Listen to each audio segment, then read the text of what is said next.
my name is Joe. So 3 years ago, I made a multiple six-figure loan to my best friend. Oh boy. And it was on the pretense I was on a handshake that he would need it for 5 months to complete 16 homes that he was building. And he really came to me begging, and he was in a bad way. And, you know, he had really taken me along in this faith, and I just thought he was a stand-up person. So I gave it the loan for 5 months. And I gave no collateral, or there was no contract. And so for 3 years, it was kind of this back and forth. You know, I went through all types of range of emotions. And it culminated last Tuesday. I finally had to sue the guy. And when we went to serve him the papers, he was on a 2-week vacation. And then finally, when he got back and they served the papers, turned out he actually claimed me in the bankruptcy, which he swore he would never do. Mm-hmm. So I just about lost it, you know? And so now it's just a reality. I mean, basically the money's gone. So what is your current inner experience having to do with all that's happened? Like I said, I can go one way or I can go the other way. Yeah. I mean, so anger? Absolutely. Yeah. Hurt? Yeah, I mean, well, here's the thing, is I have to take a job now, but doing something I would never do in my life. I work construction now, just trying to pay the bills. Yeah. So every day I lace up those boots to go to work every day. You know, I'm lacing my boots up with tears in my eyes. I hear you. You know, I come home and I got, you know, blisters on my hands. Well, and part of what I hear you saying, that perhaps the worst part about it, and you tell me if this is accurate, is the betrayal, the sense of betrayal.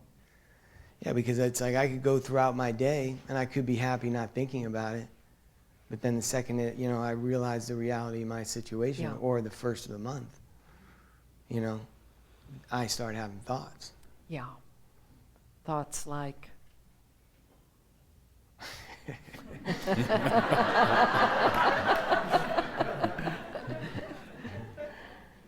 You know? Yeah, I think I get some of those thoughts. Which are understandable, which are very understandable. So what really is your intention here this evening? Are you looking inside yourself for a way to find peace with this? Yeah, I mean, I know the real thing I need to do is just look at making more money, and I understand that. But, you know, I beat myself up a lot. And when you're in that mode, what are the kinds of things you tell yourself? You're an idiot, you know, and what's wrong with you?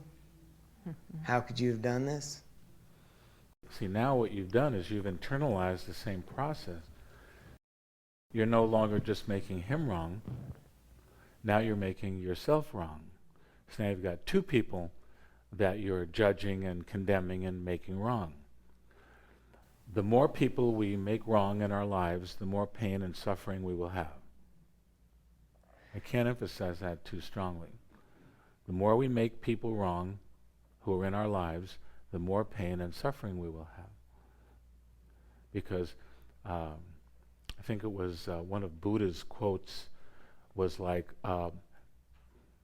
being angry at someone who did something wrong is like holding a hot rock, getting ready to throw it at them. In the meantime, you get burned. So you've got yourself in a position where you really can't go anywhere as long as you insist on being in the wrong-making business. I suspect the day you made the loan, you didn't get up that morning thinking, let's see how much of an idiot I could be today. It seemed like a good idea at the time. So you had a positive intention. You thought you were helping out somebody. It just didn't turn out that way. Mm-hmm. So in a sense, what you're doing now is you're compounding the thing day by day by day by day. because you've not found a way to let go of it. So how do you do that? So the way you do that is, can you have compassion for the Joe who thought he was really doing a worthwhile thing, trying to help somebody, and it just didn't turn out that way? Can you have compassion for that Joe? Yes.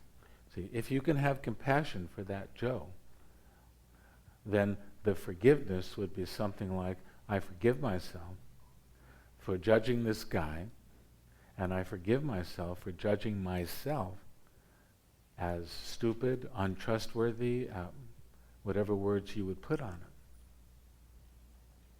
it. It's a letting go process. It's a letting go of the judgment process. You can't change what happened. All you can do is you can let go of that which the hot rock you're holding on to. You just put it down. Think of yourself as a piece of wood, and somehow you've got about 10 strings, and someone has dragged that piece of wood down into a body of water and tied it to a rock or something down below. And it's just staying there because it's being held down, but that's not its natural state. Then you come along with something like a tool like self-forgiveness, and you cut a string, and to that degree float up slightly. When you cut the last string, you soar up. So I gotta get a pair of scissors. Well, A pair of cosmic scissors. And really, compassion, self-forgiveness is that pair of scissors. See, because, if we take this a little bit further, you mentioned this as betrayal, that you experienced his actions as actions of betrayal. And what I also hear you indicating is that you betrayed yourself, in a sense, because your discernment wasn't really operating, and you didn't take care of yourself in the process of making the loan. And so through the process of compassionate self-forgiveness, not only do you dissolve the judgment, but you can dissolve the betrayal. Most of us have experienced betrayal in our lives, but I would suspect that you've had other experiences with betrayal. Would that be accurate? Yes. Yeah. See, and so there's an opportunity for you to really utilize this to heal the pattern of betrayal inside yourself. See, and I know when I've had experiences of that nature, one of the fastest ways through it that I found was to look at the places in the process where somehow I created, promoted, or allowed what happened, where I made choices, where I was complicit in the outcome that occurred, and to look at the different choices I could have made, both inwardly and outwardly, so that I could really learn from the experience. So I encourage you in that regard too, because it can be very liberating for you. But the main thing here is to find compassion for yourself in the process, and that will free you. And you did say the right thing. You move into acceptance. Yeah. And you just let go of the judgment. The suffering stops at that point. You don't get the money back. A wise friend said to us once, don't make loans to anyone of any amount unless you're clear inside yourself that that money could be a gift. That if you never saw it again, it'd be a gift and you feel clear about it inside yourself. Yeah. And that guideline has really stayed with me. Anything else, Joe? That's it.